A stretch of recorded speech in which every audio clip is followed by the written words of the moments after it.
Good afternoon, Lake Stevens Schools, and welcome to the Swimming in Tech Hangout for Monday, May 18th, 2015. Let's get right to it with segment one. We're going to talk about Kahoot. If you are in a place where you want to review content with an online interactive quiz show, then Kahoot is for you. As we're getting to end of course assessment and end of year assessment, this is a fun way to review content with your students. I guarantee they will love it. It's called Kahoot. So I'll start this one off. I'm on my Kahoot dashboard, and to sign up for Kahoot, you just need to go to www.getkahoot.com. I'll show that in the URL here, getkahoot.com, to sign up. You just sign in with your teacher account, completely free, and it'll take you to your dashboard here. So on a Kahoot, you can create quizzes, quick discussions, and surveys. Really, I've only used it for quiz, and it's like a quiz show game.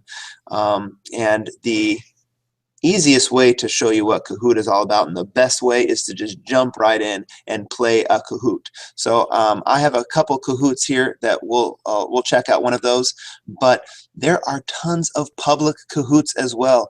You see, it says about 2,379,000, so over 2 million public Kahoots.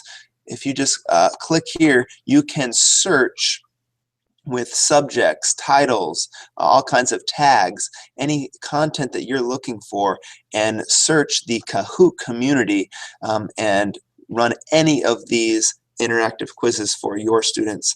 And you can search by the most people that have played it, the most people that have favorited that particular quiz. You can, of course, check out the quiz ahead of time to see what questions are on the quiz before you give it to your students, and then you can duplicate it, make your own copy, and then make it your own. Take what you like and change what you want. But I'm going to go to a Kahoot that I've created already.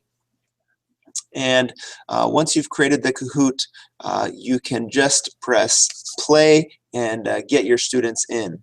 So it's a multiple choice quiz game where all the students in your class are vying for the top spot on the leaderboard.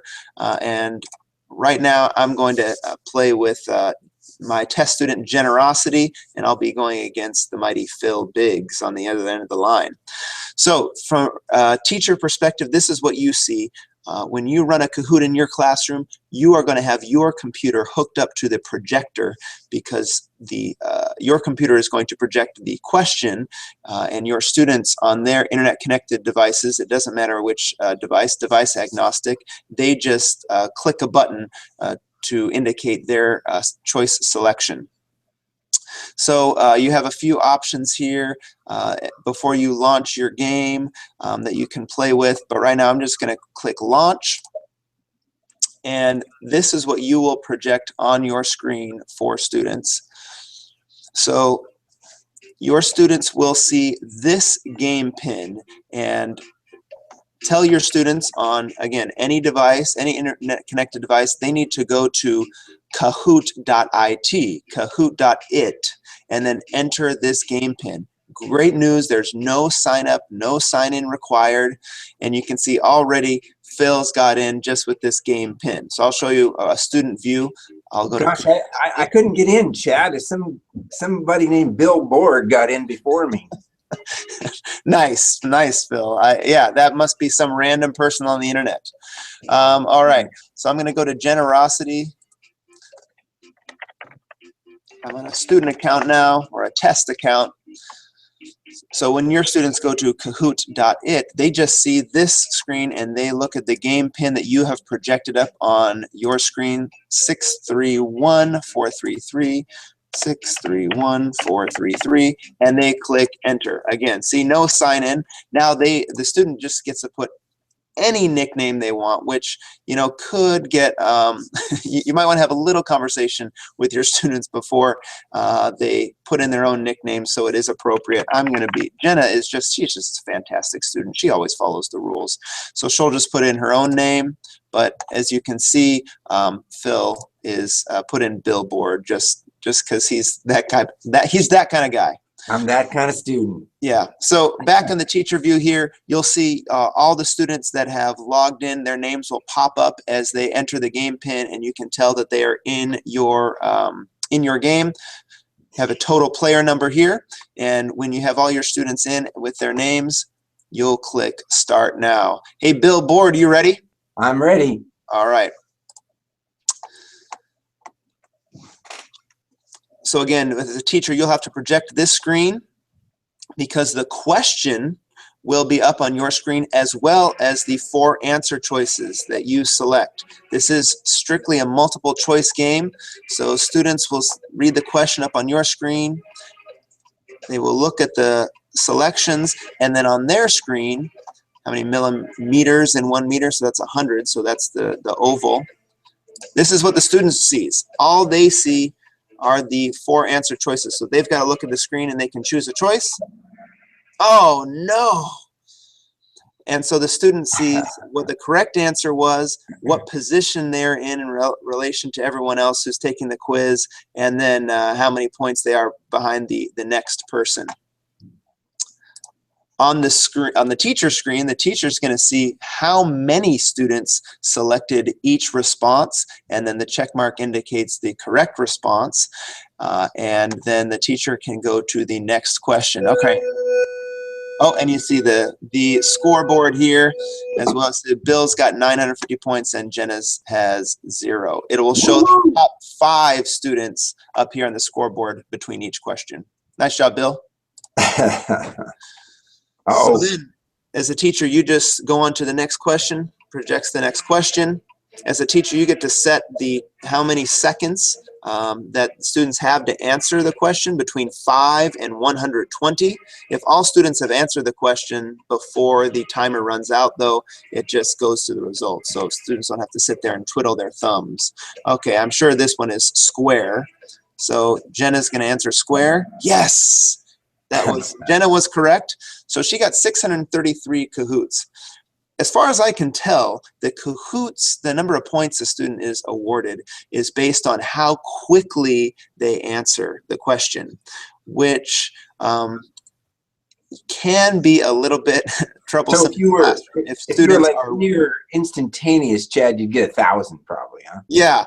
I've only seen, I think, maybe 950 awarded. It's out of 1,000, and sometimes that can cause students to be a little rushed in their answers, which is definitely not what we want to do. But that's why this is just a tool. This isn't really a tool for a lot of deep thinking. It could be some procedural thinking in math, where they've got to work out a problem like maybe a long division or multiplication if you're in 4th grade, like I teach. But again, it's multiple choice only. Let's move on here with the teacher view. Oh, everyone got that one correct. That's good to see from the teacher perspective. And then it'll show the leaderboard once again. Keep going to the next question, and you'll just remember that you as the teacher have to have this page up. Milliliters make 1 liter. Okay, that's green as well.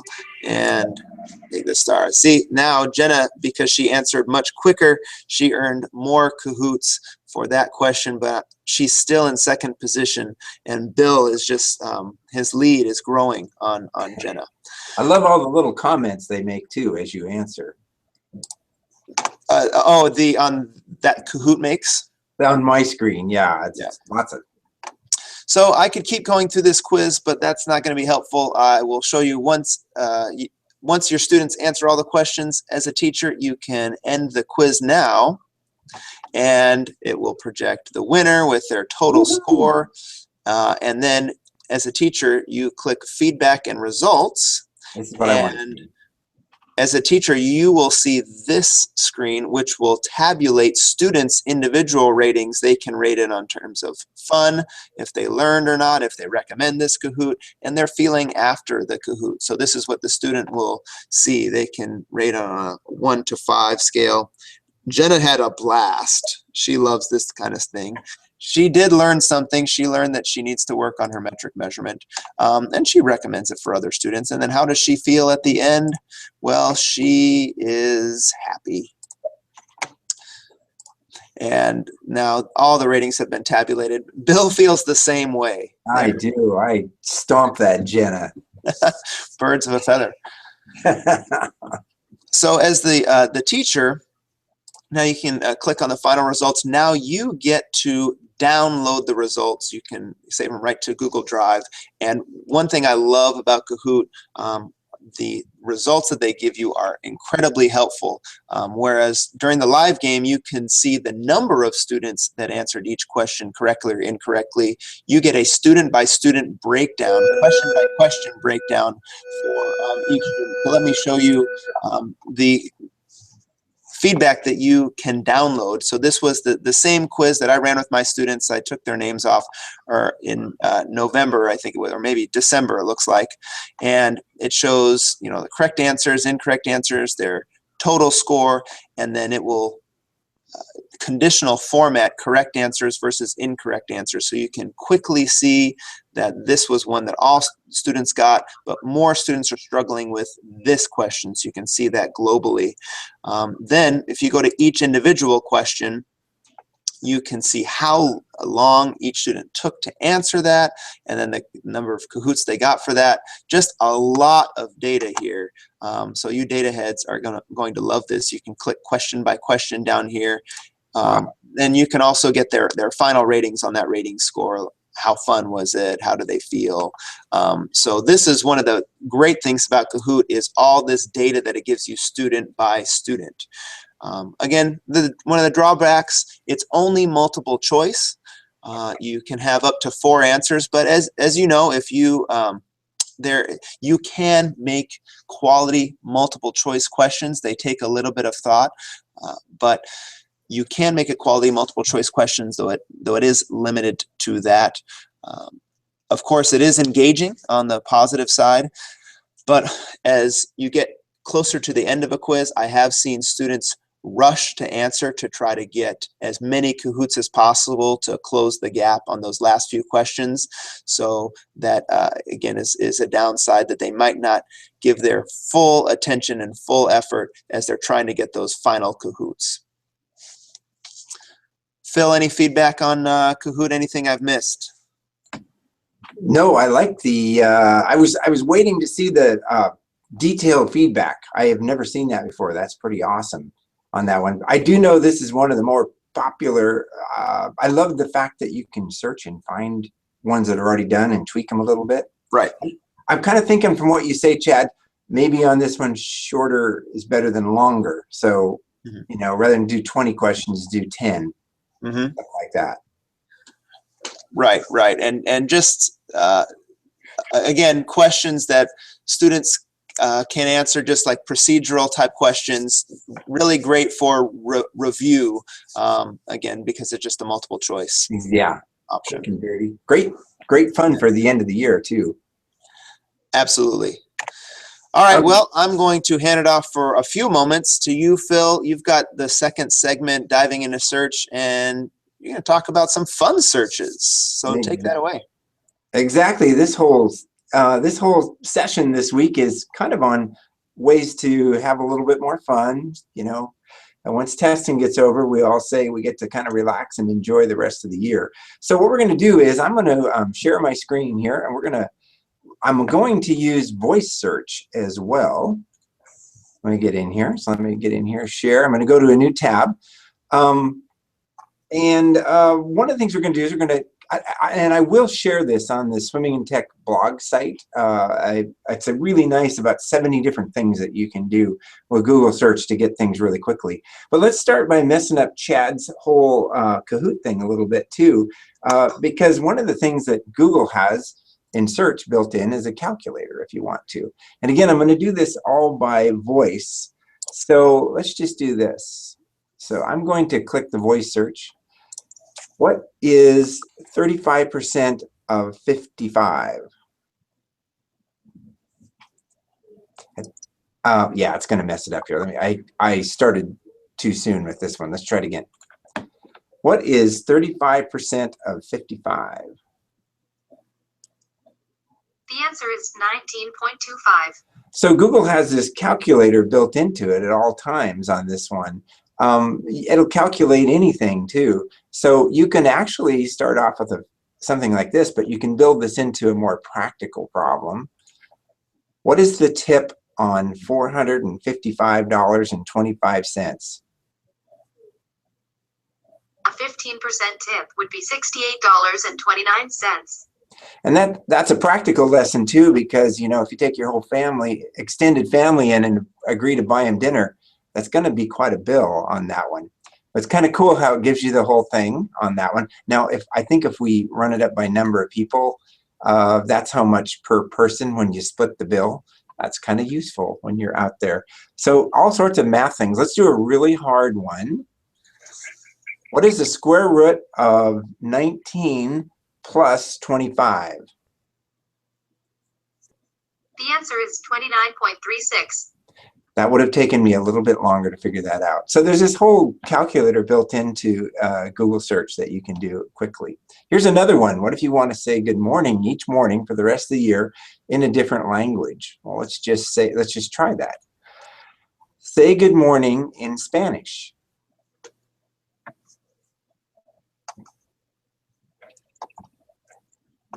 It's going to say it here pretty quick. Maybe not. Buenos días. Okay, so we just click on the little speaker. So we could do that. Let's make it a little bit harder.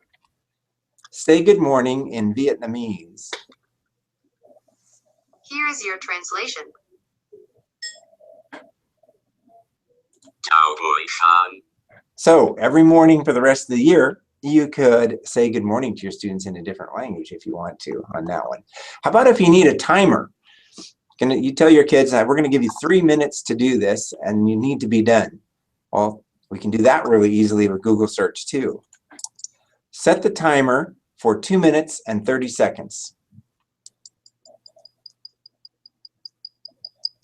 And you can see it starts right in and your timer starts up. We want that full screen. We can come here.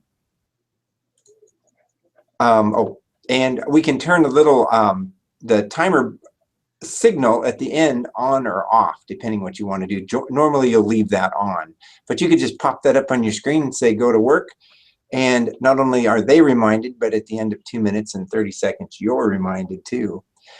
Let me stop here. There's another question that every kid loves to ask and get answered, and that is, what time is it anywhere in the world? So let's try this. What time is it in Tokyo? So you can see it is 12:31 a.m. on that one in Tokyo. Hey, as long as we're looking at time, what if we wanted to know the weather anywhere in the world? What is the weather in Kuala Lumpur? It's 84 degrees and mostly cloudy in Kuala Lumpur. Not bad. All right. Okay, so that's the weather. But well, that doesn't really help us. What if we're going to Kuala Lumpur this weekend and we want to know? What is the weather in Kuala Lumpur this weekend? This weekend's forecast for Kuala Lumpur is 90 degrees with isolated thunderstorms. Not too bad, huh? Okay, so there's all sorts of things that you can find out really quickly as you do that on that one. We can even do this. Is it going to rain in Vancouver, Washington this Friday? No, rain is not expected on Friday in Vancouver. The forecast is 76 degrees and partly cloudy. Okay, not bad on that one. And we're just throwing these things out at random, and you can see that you can get that. So we said timers, we have calculators, we can ask for information today, but in the future as well, and get those. So Google search can have a lot. You can have a lot of fun with these. And again, I will link the list of these into the Swimming in Tech blog. Let's do a couple of last ones, okay? First of all, this is a question that's been around since the beginning of time. What is the loneliest number? As we all know, Three Dog Night answered that a long time ago, that 1 is the loneliest number. Let's do another one really quick. If you just want to throw your kids something and just, as they're getting ready or you're doing some things, you want to throw them off a little bit, try this one. Do a barrel roll. And let that screen spin around once. We can tilt, you can do all sorts of things. So have some fun with your kids. And you know, when you start teaching search, sometimes it's good to show them that there's a lot more than just these simple little things on that. And Google and all of the search engines really have improved quite a bit as what they let you do. So now that we know the weather in Vancouver on Friday, Chad, I think we're ready to go on. All right, and now segment 3, the long course. Today's long course is going to be on Formative. It's a relatively new formative assessment tool, online platform for delivering assignments and quizzes to your students. The real great thing about this is that you can watch your students work and respond in real time. That gives you the opportunity to catch their misconceptions right away and offer them feedback in real time, which is the real strength of this program. Let me show you right now by clicking over to goformative.com is the URL. And I love that they have the sign in with Google Plus option, so you don't have to have a separate login and password. Here is the dashboard. And when you sign up for a free account with Formative, they give you a few sample assessments and checks for understanding that you can use right away to get off the ground running without having to create your own quizzes. Let me show you one of these sample assessments. And if you've used Google Forms, their quiz/assignment creator is very much like Google Forms. You can create questions and embed images, and even YouTube videos, I believe, is upcoming. It says that in their documentation, but I don't have that option yet to embed YouTube videos. So I believe that's coming. And then the questions that you ask, you can ask students to respond in one of 4 ways. A typed response, which in Google Forms lingo would be a short answer, a multiple choice, a true false, or a show your work. This is a neat way students can respond by drawing on a virtual whiteboard with their mouse, or they can upload photos.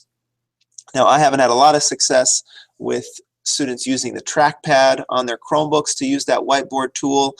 As you'll see, it can be a little tricky to work with if you don't have a mouse. But because students can upload photos, I've had a lot of success already with students showing their work on a piece of paper and then just taking a snapshot with the embedded webcam in their Chromebook to show their work. And that works just fine. So I really like that question option. So you can ask any question that you like, make it a show your work, a multiple choice type question, or just a short answer. You can add additional text if you are doing literacy and you want to add a text block from a passage, or you can add your own whiteboard content. If you decide to add a whiteboard, you can draw something on here if you're maybe having students compute the area of a shape. See, I'm using a mouse here, and well, I don't have good handwriting to begin with, but 4th graders using a trackpad to do this, well, it wasn't ideal. So you can also add images this way through this whiteboard tool, but this is one of the ways you can have students respond. So if students have mice, this might be a good way for them to do some work on the computer. So that is one way you can create an assignment on Formative. But like I said earlier, what's really great about this tool is seeing your students' results in real time and being able to check in with students if they have misconceptions. So when I click back on that sample assessment, instead of clicking on edit, I'm going to click over here to the live results section. And so they have some sample students that they've already set up. And as students are working in your class on their internet connected devices, their work is showing up here in real time. So you can see the student name here, and then across this row, this will have all of their answers to the questions on that assignment or assessment. You can see here is a whiteboard response. Now, this student, Ruben, is obviously better at using the whiteboard tool than I am. And this is something where you as the educator would have to grade manually, but if you have a short answer or a true false or a multiple choice question, you can simply on this page click on this answer key row and set what the correct answer will be, and Formative will auto grade each of these responses. And you can see up at the top right hand corner where it says auto, it's auto graded based on the correct choice. So these two students that chose about 6 hours, this green shows that that is a correct answer and the red shows that it is incorrect. A yellow or orange, somewhere in between, that is showing not 0 points but not full points. For each question you set the point value up here, so you can see that there are 3 total questions. Each question is worth 10 points, and you can easily change that just by highlighting that and changing it to 1 point. It automatically changed the point value. It changed the total point value for all these students, and their progress or completion or correctness bars changed accordingly. But on a 10-point question like this, you would, as the teacher, have to go through and click on each student's response, and you have this slider bar that you can assign how many points you want to give to that student's answer. You can see in real time the student's score is changing, so from 0 points to 10 points and anywhere in between by clicking here or just by changing the score here. So really cool. Another upcoming feature that is shown in their documentation, but I don't see yet, is that you can then add text feedback in this area to the student that they could receive in real time as well.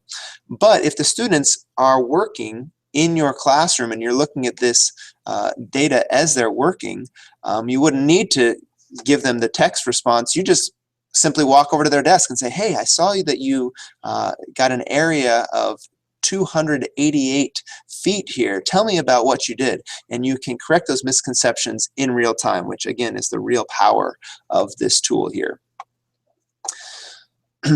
So another thing that I like about Formative is that if you are not comfortable, or maybe you don't want to invest the time right away in creating your quizzes from scratch, you're saying, I already have all of my quizzes and tests and assignments on paper copies, and I love them, I tweak them every year, and they're perfect.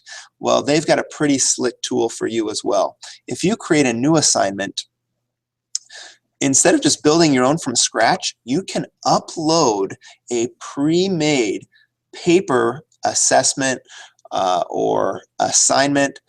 It's best if you put it in PDF form, so take your Word documents and your Google Docs and make them PDFs, and then you can upload a PDF and add answer boxes right in that paper document.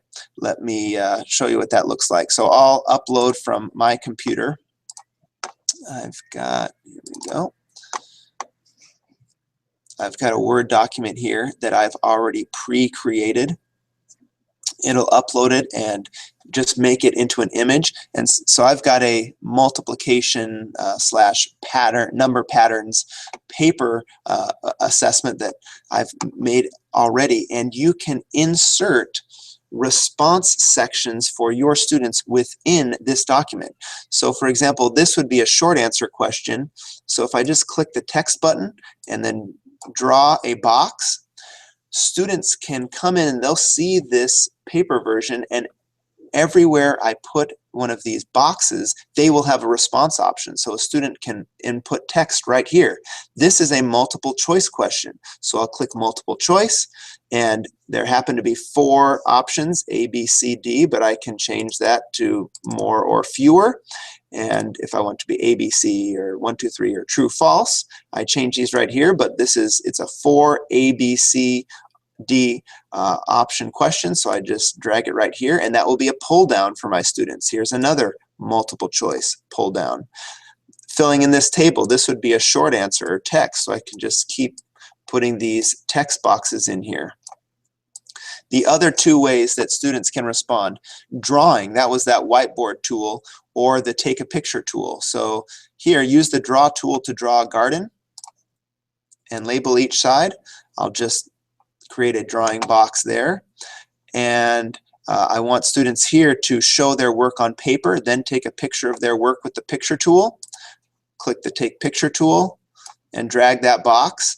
And when students are working in this live, they will be able to snap a picture of their work and insert it right into this document. Man, Phil, wouldn't you love to see a student view, or how a student can work through this? Me Yeah, too. that's amazing. Me too. So let me show you the student view, and I'll show you how easy it is to get your students signed up to your class in Formative. So I'll go over to the Classes tab, and like many of these online options, there is a online programs, there's a class code here which you can share with your students. Just write it up on the whiteboard, and this is the code that they will need to be added into your class. So I'll make a note of that, and then now I'm going to go to a student view. So here is Generosity. She's never gone to Formative before, and she is going to be in my class in less than 1 minute. She also goes to goformative.com and then just clicks sign up. This is exactly what your students would do. She clicks that she wants to sign up as a student, and thank goodness they have this sign in with Google+. How great is that? She just clicks there and it sees her information, her district Google account. She accepts these preferences, and then Formative says, hey, welcome, just enter a class code and you're in. So my class code to add was CYTW364. Let's do this. Yes, she wants to join my class, and she's in. It's so quick. She's already signed up to my class. She didn't have to create a separate password or separate login information, and now she can click on my class and it will give her the assignments that I've already shared with that class. That is pretty slick. So let me show you, I've got a test quiz that I've prepared, still in the student view. So this is one where I uploaded this paper document that I had already, and everywhere I drew one of those colored boxes from that screen before, this would just be a short answer question. And then you can just tab to the next field, and what did this do, 26 feet, and just tab through all the fields to answer each question. So you've seen some short answer questions. Let me show you a multiple choice question. This is just a pull down box to select A, B, or C. Here is an upload image question. So this is one that I've used with my students with success. So students were to draw 2 rectangles that followed certain rules. They just have to click here to upload an image. They click Take Picture, and they have to allow use of their camera. And then they hold up their work that they've created. They click the Snap It button. Wow. Yeah, and it embeds it right in their worksheet here.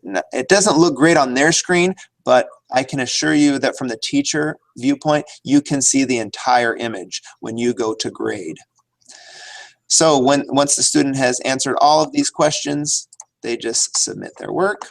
Although the submitting is really just for them to kind of give them a little bit of closure. As I told you, you can see what they've submitted in real time as they're working before they even submit. You see it in real time. So that's the student view.